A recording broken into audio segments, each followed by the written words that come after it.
There's something happening here. 1837 Buena Vista Street. House is with your dad's security company. I already checked.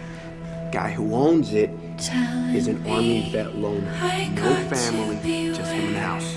That part of the city is a ghost town.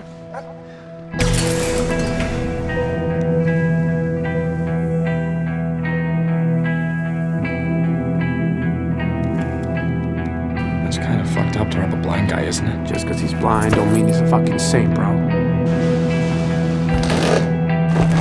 Who's there?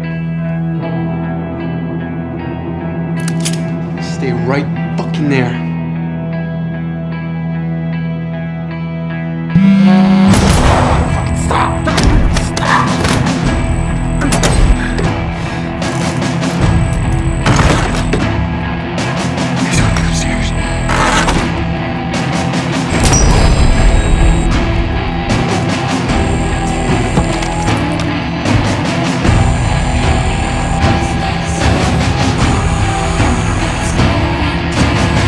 There's nothing a man cannot do once he accepts the fact that there is no God.